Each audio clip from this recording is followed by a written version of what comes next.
Hi friends, welcome back to Sarah's Next Chapter. My name is Sarah and this is my cosy corner of the internet where I share all my bookish related thoughts and musings with you guys. I'm going to be doing my Bookish Lore book tag, so as always grab your beverage of choice and let's get into it. So I'm just drinking an iced oat vanilla latte. I'm like halfway through it. It's very, very good. So this tag was created by Cari Can Read. I just recently subscribed to her on YouTube and I've really been enjoying her content. And I really like this tag because I've had a few new subscribers recently. I thought it might be good to sort of reintroduce myself and also just talk about where my love for reading came from and like my early reading life and things like that. So let's just get into it. So the first question in the tag is, what's the first book you remember reading by yourself? I kind of struggled with this because it was a bit of a grey area as to whether I did actually read these books by myself completely or whether I had a little bit of help from like teachers or like my parents or whatever.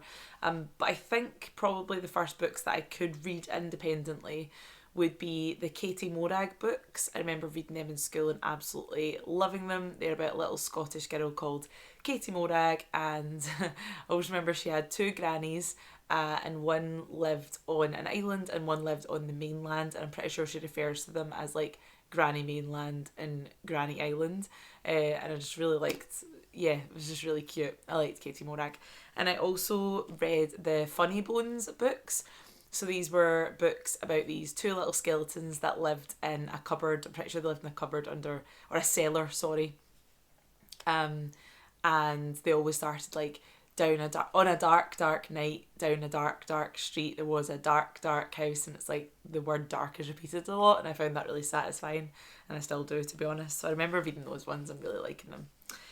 So the next question is, what character did you most identify with in school?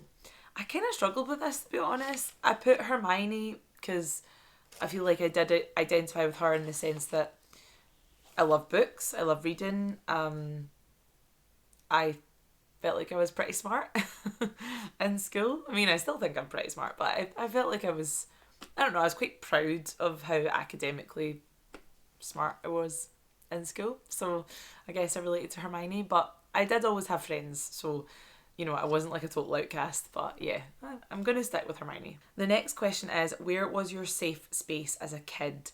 So I remember I did have a little corner in my room with like my beanbag and like my big teddy bear and a couple of teddies and stuff, and I would like to sit and read there. So I guess that would be my safe space. I honestly kind of struggled with this one as well. I wasn't really sure, but yeah, I guess just that little corner of my room. Next question is, how has your taste in books changed since childhood? So my taste in books has changed quite a lot because when I was younger, I really liked reading fantasy. I loved Harry Potter. I loved series of Unfortunate Events, all those kind of books. But as I've got older, I don't really read fantasy at all. It's probably one of the genres that I read the least. So that's definitely changed. Also, I hardly ever read book series. I much prefer standalone books, and that's different because when I was younger, I definitely preferred a series. But yeah, I'm not really into reading series now. Next question is, did you feel inspired to read by your school? If so, how?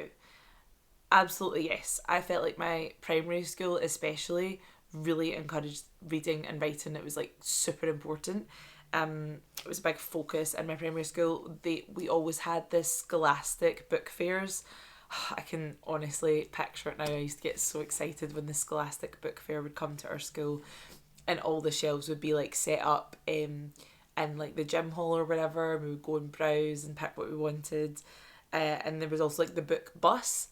I don't know if this was a scholastic book, like I don't know if the book bus was scholastic or if that was something else, but I just remember it was a bus and it was like a library on a bus or a van. I probably should say it was probably closer to a van. But you would go on and it would literally like a library inside, and it was amazing. It was amazing. And then apart from school, I feel like I was encouraged to read from like my family as well. My granny Mabel, who lived with us, was a huge reader. Always had the book in her hands, like voracious reader.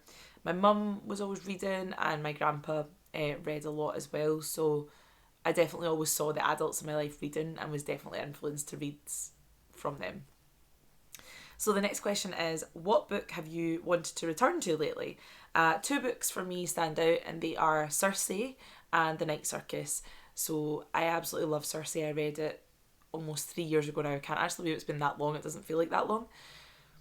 And I really want to reread it, and I've planned a reread for next month.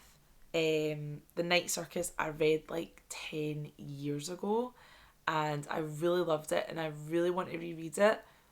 I'm slightly nervous that it won't live up to my memory of it.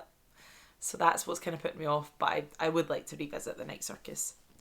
Next question is your favourite or formative YA series. So this is going to be no surprise to anyone, but for me that is The Hunger Games. Even though I read it when I think I was like 20, obviously it's still classed as YA. So it's definitely the YA series that has left the biggest impression on me and that's had the biggest impact on me. Next question is a book you had to read in school but loved, and that for me is To Kill a Mockingbird by Harper Lee. Absolutely love this book. I've reread it since. We watched the film in school, the old black and white film as well. Do you know, it's films like that I'm kind of surprised haven't been remade in a way.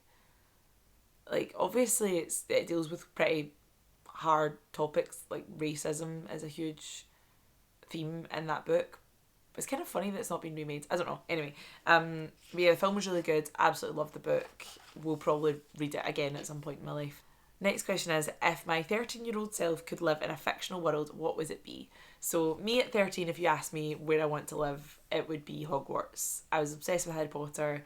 Hogwarts was just so magical and like just made me feel. I just remember when I like would open the Harry Potter books, I felt like I was in a world where like all my friends were, as sad as that sounds, and it was just so like cozy and comforting. So I definitely would have chosen Hogwarts, and obviously to be able to have magical powers and fly in a broomstick. Yes, please. However, now I would love to live in Hobbiton. I would love to live in the Shire specifically. Oh, take me there. Take me there right now. So that's definitely changed.